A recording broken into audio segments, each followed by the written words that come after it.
1, 2, 3, and 4.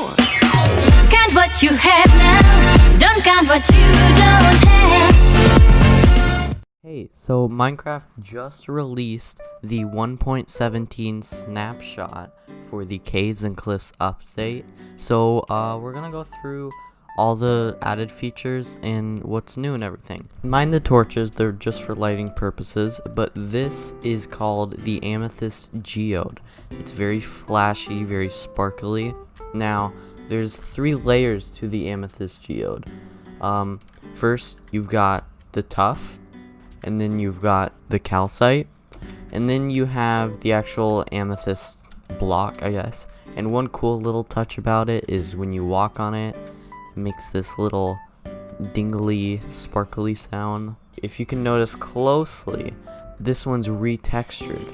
That's because it's called a budding amethyst. It's basically what this whole thing is growing from. And these here, when you break them, you'll get amethyst shards, but they have to be fully grown. So let's see, let's find a fully grown one. Is this one fully grown? Looks like none of them are fully grown. But yeah, you get amethyst shards from that. Obviously if they're smaller, you get nothing. If you get them with silk touch, you get to actually pick them up. And I think these are going to be cool because this is kind of like marble. They'll probably add like polished versions, and this just adds to the huge arsenal of terraforming blocks for caves and stuff. And also these are pretty common now, but that'll probably change when they add more cave generation stuff, because they'll have different kinds of caves. But yeah, let's get on to the next feature. Now this next feature is actually a new ore, and that ore is copper. Copper generates basically anywhere. I don't think we're actually aware if it generates at a specific level yet. But yeah, it just comes like copper ore. It's got a very cool texture. It's got like some green around it, so that'll also look good for the terraforming and stuff. Yeah, and then you just smelt it and you get copper ingots. So let's go look at what we can do with all of the copper stuff. Alright, so right off the bat, once we've got our copper ingots smelted, we can craft here a copper block. And we can place that here. Over time, a lot of days, in Minecraft days, this will slowly decay. It'll go from this to this lightly weathered copper to semi-weathered copper to weathered copper. You've also got the cut copper, different variables, but basically you start out with these ones and then they decay over time. Now, a really cool feature that I'm interested in, that I like, and especially for building, is if you got a honeycomb and you've got one of these that, like, say you want this one, then you can take the honeycomb and the copper block or cut copper or whatever, and it'll turn into a waxed semi-weathered cut copper block. It won't change because it's waxed. It's a really cool feature. I'm a fan of it. Now, one cool thing that we can craft here is the lightning rod. The lightning rod will attract lightning to strike the lightning rod. Obviously, makes a little bit of sense. So if you're, say, in a village and you have a big storm brewing and you don't want the storm to strike your wooden house because then it'll burn down. Maybe you're away doing adventuring stuff and you won't be here to save your house. Just put this baby up here or anywhere you want and the lightning will strike the rod instead. Most of the time, I believe. One quick feature I forgot about the lightning rod is that it creates a redstone signal actually when it's struck. That's an awesome feature. I think that'll be cool. Another thing they added, it's like a small feature, kind of.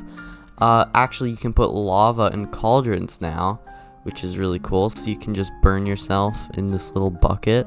I don't know what this means. Maybe they'll do like lava potions? I don't know. Kind of weird.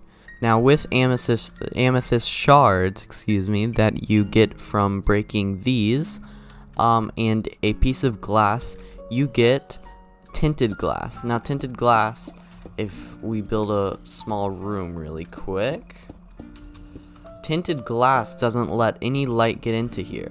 I can only see because I'm looking at the light that's out there, but there's no light in here, as you can see. So that'll be really good for like mob spawners and still having glass and stuff.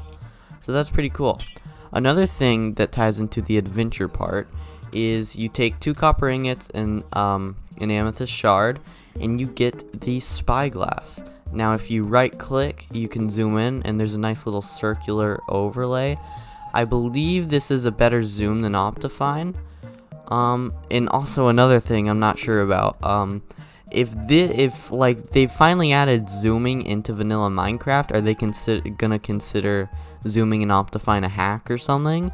Now another adventure thing, just like the spyglass, is if you take some rabbit skin, some dead beaten up rabbit skin, and some string, then you can craft a bundle. The bundle, you can take all this stuff you've got. Oh, excuse me, it's right click. You can take all this stuff you got, put it in there. Basically, it can only hold a stack. It doesn't help if you have, say, a lot of sand and you want to be able to carry more. What it helps with is having like maybe 32 sand and 32 cobblestone, and it only takes up 1 bar in this area. And things like ender pearls will take up more spots because they can only stack up to 16. Yeah, that's basically everything with the bundle. It's kind of a cool mini feature, I guess. Now the next thing I'm really proud of, and I think is going to be another step toward interior design in Minecraft, is you take a honeycomb. Yeah, they've got a lot of cool honeycomb features, just like honeycomb with waxed copper blocks. You take a honeycomb and a piece of string, and you get a white candle. White candle, obviously, places like this, just a candle. But if you take dye, you can dye all of them. If you take a flint and steel, you can light the candle just like that. You can also light them with a bow with flame on it, fire charge, anything like that that will light stuff normally. Yeah, it's pretty cool. So you can dye it, so that'll be really cool for customization. You can also put them on cakes, which is an awesome feature. Now, here's the cool thing. I can't really show it here because there's too much light, but over here we can see that it doesn't emit that much light, like barely any. But then if we stack them and make it bigger, then it emits a lot of light. So I think that'll also be a cool feature. I wonder if we can like integrate that into redstone. That'd be awesome. And last but not least, this is a quite odd feature. I don't think anyone was expecting this, but you can now place rails underwater, and you can ride in it. You can use all the different kind of minecarts. Obviously, I'm going really slow because I don't have powered rails, but you get the idea. You can use any types of the minecarts here. I believe they should all work. That'll be really cool. Yeah. Right, thank you guys so much for watching. Let me know if I missed anything in the comments down below. Please share for your friends. Subscribe if you haven't. I'm trying to get to 1K before 2021. It's a really crazy goal, but I think it can happen if I just stay on the grind. See ya.